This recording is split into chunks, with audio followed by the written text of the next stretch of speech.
Hello everyone, welcome back to my channel Joshyaram. ఈరోజు ఒక simple and tasty pulao recipe మీకు చూపించబోతున్నానండి. ఆ రెసిపీ వచ్చేసి స్వీట్ కార్న్ పులావ్. ఈ రెసిపీని మీరు మీ పిల్లలకు లంచ్ బాక్స్లోకి కానీ ఆర్ ఏదైనా క్విక్ అండ్ హెల్దీ అలాగే టేస్టీగా ఏమైనా ప్రిపేర్ చేసుకోవాలి అనుకున్నప్పుడు ఈ స్వీట్ కార్న్ పులావ్ తప్పకుండా ట్రై చేయండి. నార్మల్ పులావ్స్ కన్నా ఈ పులావ్ టేస్ట్ చాలా బాగుంటుందండి. ఒకసారి ఈ రెసిపీ ఎలా ప్రిపేర్ చేసుకోవాలో మేకింగ్ ప్రాసెస్ను చూసేయండి. ముందుగా 2 గ్లాసెస్ ఆఫ్ బాస్మతి రైస్ని తీసుకుని నీట్గా వాష్ చేసుకుని తగినన్ని వాటర్ పోసుకొని నానబెట్టుకోవాలి. నెక్స్ట్ స్టవ్ ఆన్ చేసి బిర్యానీ పాట్ పెట్టుకుని అందులోకి 1.5 స్పూన్స్ వరకు నెయ్యిని వేసుకోవాలి.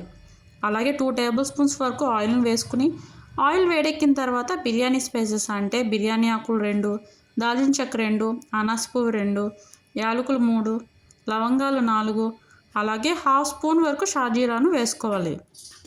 మనం వేసుకున్న స్పైసెస్ అన్నీ మంచి అరోమా వచ్చేంత వరకు కలుపుకుంటూ వేయించుకోవాలి. నెక్స్ట్ ఒక పెద్ద సైజు ఉల్లిపాయను చీలికలుగా కట్ చేసుకుని వేసుకోవాలి. ఉల్లిపాయలు కొంచెం వేగిన తర్వాత కొన్ని జీడిపప్పులను వేసుకోవాలి. ఆనియన్ లైట్ బ్రౌన్ వచ్చేంత వరకు కలుపుకుంటూ వేయించుకోవాలి. చూడండి, ఇలా ఫ్రై అయితే సరిపోతుంది. నెక్స్ట్ 3 నుంచి 4 పచ్చిమిర్చిలకు ఘాట్లు పెట్టుకుని వేసుకోవాలి. తర్వాత కొన్ని క్యారెట్ ముక్కలు, కొన్ని స్వీట్ కార్న్ గింజలు వేసుకుని ఒకసారి కలుపుకోవాలి. నెక్స్ట్ వాష్ చేసి పెట్టుకున్న కొన్ని మిల్ మేకర్ను యాడ్ చేసుకోవాలి. ఒకసారి మొత్తాన్ని కలుపుకుని 5 నిమిషాల వరకు ఉడికించుకోవాలి. నెక్స్ట్ 2 టమాటాలను ముక్కలుగా కట్ చేసుకుని వేసుకోవాలి. ఆ తర్వాత ఒక 1/2 స్పూన్ వరకు సాల్ట్ను యాడ్ చేసుకుని మరొక 10 నిమిషాల వరకు ఉడికించుకోవాలి. తర్వాత 1.5 స్పూన్ అల్లం వెల్లుల్లి పేస్ట్ అలాగే 1 స్పూన్ వరకు కసూరి మేతిను హ్యాండ్స్తో క్రష్ చేసుకుని వేసుకోవాలి. ఒకసారి కలుపుకుని 3 టేబుల్ స్పూన్ వరకు పెరుగును వేసుకోవాలి.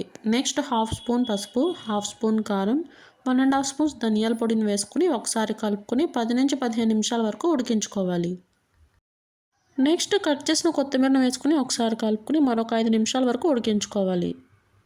మనం 2 గ్లాసెస్ ఆఫ్ బాస్మతి రైస్ తీసుకున్నాం కాబట్టి 3.5 గ్లాస్ వాటర్ వేసుకుంటే సరిపోతుంది.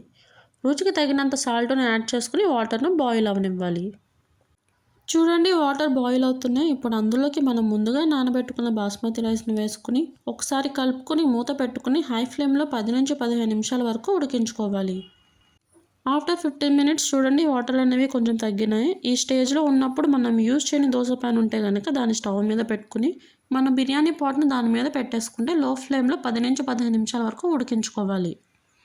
చూడండి, మన స్వీట్ కార్న్ పులావ్ అయితే రెడీ అయిపోయిందండి. అండ్ రైస్ కూడా పొడి పొడిలాడుతూ చాలా బాగా వచ్చిందండి. మనం ఎప్పుడు చేసుకునే వెజిటేబుల్ పులావ్ కన్నా ఈ స్వీట్ కార్న్ పులావ్ టేస్ట్ చాలా బాగుందండి. అండ్ తినేటప్పుడు ఎవ్రీ బైట్లో ఆ స్వీట్ కార్న్ గింజలు తగులుతూ టేస్ట్ అయితే సూపర్గా ఉందండి. మీరు కూడా ఈ రెసిపీని తప్పకుండా ట్రై చేయండి. మరొక టేస్టీ రెసిపీతో మళ్ళీ కలుద్దాం. అంతవరకు సెలవు.